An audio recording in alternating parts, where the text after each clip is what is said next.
Tunnel Updates 3 and 4 have got the whole village talking, but I'm wondering why the fuck is everyone talking about Omega and Gogmazios when we got this sick-ass cut outro? Oh my god! I've been taking some time away from Wilds. I've been playing some Silksong, I've been playing some Deep of Night and Elden Ring Night Rain. Just taking a healthy break to prevent burnout, focus on other things, and then come back to Wilds when new stuff is coming out, which is exactly what's happening. Because holy shit, we've been getting a ton of Monster Hunter info about Wilds, about Stories 3, about Outlanders. But today I kind of wanted to sit down and focus on Wilds.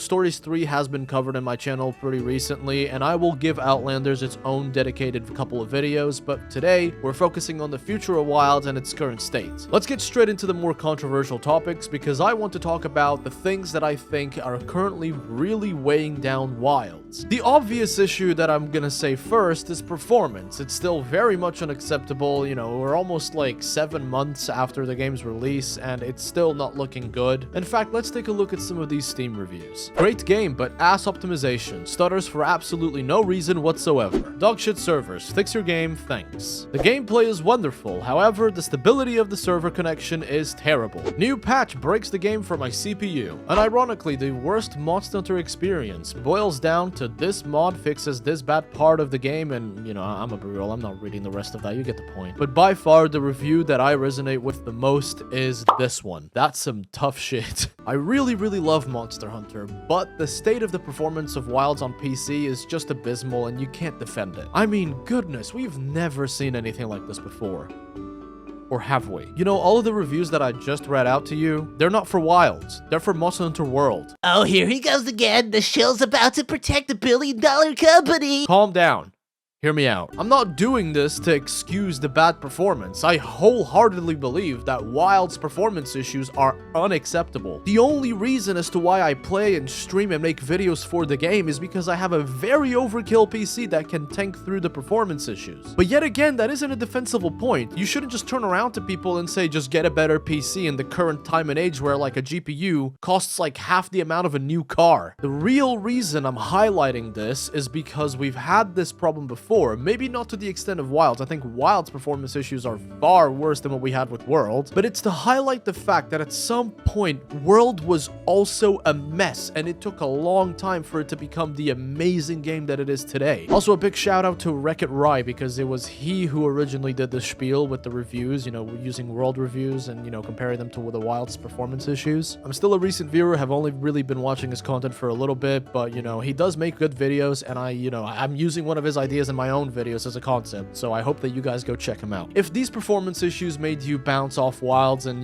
leave a negative review, that's perfectly fine. It's completely warranted. They fucking deserve it. I'm more saying this for the people who don't have an overkill rig like mine and are hoping to see a brighter future in terms of performance for this game. I think I speak for every Monster Hunter player when we say that we just want this game to run properly. Because yeah, I make videos on the matter and I love Monster Hunter Wilds. It has a lot of really good stuff, especially with the endgame system. This is one of the best base game experiences in any Monster Hunter game. But how am I supposed to convince people that this is a good game when someone can't even load the game properly or run it without crashing or run it properly at 1080p 60 frames per second with the required hardware, which by the way was lowered standard wise before the game launched? Do you remember that when Capcom turned around and said, hey, by the way, the requirements for the game to run at 1080p 60 frames are lower now? Understandably, people are pissed because they were told one thing and they're not getting that thing 7 months after the game launched. But at the same time, there are people like me that are lucky enough to afford rigs that can overcome these problems and experience the game in its greatness. And listen, there's plenty of problems that I have with Wild's base formula, like the lack of friction, the difficulty when the game launched being absolutely ridiculously easy. But when I look at the current content now as well as the difficulty of the game, I am set. I don't like RNG, but I can see the difference between bad RNG and good RNG because, for example, I have like 400 hours in the game and I still don't have a quote-unquote god roll on any Artian weapon of any class. But at the same time, the random talismans have awarded me with really good stuff that isn't even max rarity. In fact, most of the max rarity talismans that I have are not even that good. So yeah, while I don't like systems like the Artian weapons, because, I've made a whole video on it. Just go fucking watch that, honestly. I don't want to explain all that again. But I've been honestly pretty okay with the talisman grinding. I feel like I've been having a ridiculous amount of fun just going on stream, doing 9/5s with people people just to see what kind of talismans we can get, and just overall having a good time playing the game and improving my builds. And while I don't have any problems with difficulty whatsoever, because I was already pretty content with 8 5s for a base game, and 9 5s are doing even more than that, so I'm set for difficulty. But the current issues that I have with 9 5s are that they are limiting your hunts to the Apex monsters as well as Arkveld and Gormagala, which is more than what we had in like World and Rise, because like in World you had Nergigante, Kushal, and Teostra, and in Rise you had like the Apex Arzuros, Apex Diablos, Apex Raphalos, and I think Apex Enogar as well. But the current quote-unquote endgame roster looks bigger than what we had before. However, I still want to see more of Wilds' monster in that roster, like Shay Wu, you know, Guardian Raphalos, Ebony Oda Garen. Now they have announced that Blungonga, Ajarakan, and I think Fulgur Anjanath, Guardian Fulgur Anjanath, will all be 9 5s, but as event quests, which is weird, because honestly I would just rather have them spawn on the map naturally like the rest of the 9-star monsters. But this is all to say that when it comes to difficulty and content and endgame cycles, I'm pretty satisfied with what we already have, and the fact that we're going to be getting more with, you know, Title Update 3 and Title Update 4 is absolutely great. But although the performance issues have never been quite as bad as in Wilds, I still hold out hope that everyone can enjoy this game the same way that I do. After all, if World was once a buggy, messy game, and now it is the great experience that it is, I also hold out hope for Wilds for it to be fixed and playable for everybody. Because I just want everyone to have fun, y'all. I'm not gonna lie. It's inexcusable that the game is in the current state, but, you know, hopefully things will get better. And the other problem that's currently looming and, like, circling my brain has been here since, I would say, Sunbreak or even Base Rise, which is just how much microtransactions are coming into the game. For starters, let's just state the obvious. Why do we have to pay for character and Palico edit vouchers? That's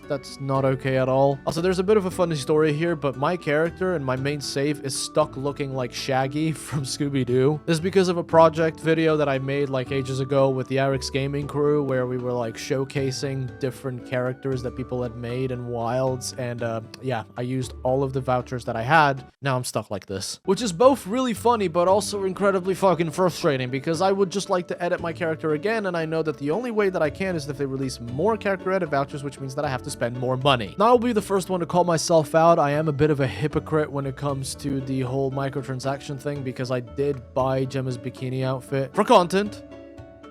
Totally because I needed it for content. No, but for real, jokes aside, when I make the waifu videos, this kind of stuff is gonna come really handy for a couple of jokes here and there, so I kinda don't really have a way out of it either, because I don't want to cheat the game. But now you got these like end screens that are coming, and I'm not 100% sure if we said that those are gonna be microtransactions and such, but with every title update we get a new batch of things, and some of them are just really nice, and you know, people have to pay for them. It doesn't really feel as good as if they just unlocked it through event quests. Plus, it feels like it's just rubbing salt on the wound, because the game is not even running properly yet, but we're getting all of this cosmetic DLC that people need to pay for, and it's just not right. There is a fine line between players being babies and wanting everything for free, and people having to spend more money than they should. And drawing the line in the sand here is quite hard, because I want all of this to be achievable through quests. I want to earn these things. I don't want to just buy him. Maybe it is just me having a content creator crisis, because I am the guy that makes waifu videos and jokes about that kind of stuff, specifically about Monster Hunter, and if Wilds provides so much content that I can use for jokes, then what am I left to do? Do I have to cheat the game and potentially getting, you know, into trouble, or do I just have to bite the bullet and buy the stuff? Obviously, I have been doing the latter. I don't want to cheat the game and get into trouble, and also because I'm a YouTuber, I kind of see this as an investment. I make the videos, they give me the money, and then I buy stuff to make the videos better, such as these microtransactions. I'm fully aware that this makes me somewhat hypocritical, but then what can I do? There is a very fine line between tasteful and distasteful microtransactions, and I feel like recently Monster Hunter has been leaning a little bit more and more into the distasteful side of things. However, my true problem with microtransactions hasn't happened yet, because all of these things are really just cosmetics. The day that microtransactions start really affecting the gameplay, like unlocking a quest or giving you a weapon with actual stats, that's when I'm gonna be pissed.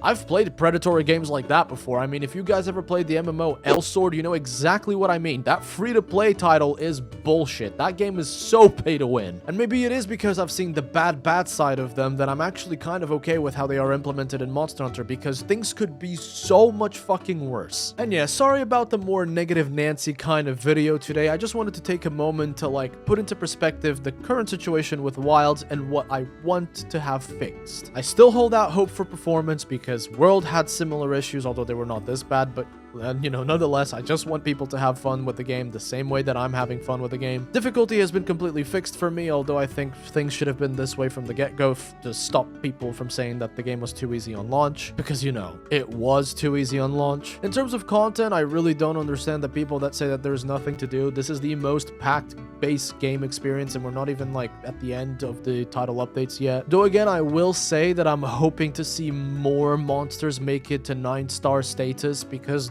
you know, I want to fight like Doshaguma, Shei Wu, and all those other monsters that we haven't gotten to fight much recently, because that in turn will also add into the endgame grind, you know? More monsters that can give you the talismans will be, you know, more quests to do. And as for the microtransactions, I'll be completely honest, there is the fine line between tasteful and distasteful, and, you know, Monster Hunter tends to dance on that line from time to time depending on what they put out, and so I can only pray that they will lean towards more tasteful things that make fans want to spend money on their game, you know, more than just buying the game itself. But I'm still really thankful that the current state of microtransactions are cosmetic. They don't affect gameplay, and I really, really need it to stay this way. I'm really looking forward to see how the title updates will address these matters, and also, you know, how the unavoidable expansion for Wilds will also address these matters, because I really want Monster Hunter Wilds to be the best game it can. And you guys' perspective is also really, really useful. You know, this is how community managers will gather feedback. They look at content creators and, you know, they look at the responses that they get. So make sure to tell me in the comments how you feel about the problems that I've listed, and also bring up any other problems that maybe I missed them. I don't know. You might see something that I don't. But that's enough for me. Y'all know the drill. Stay safe, and until we meet again.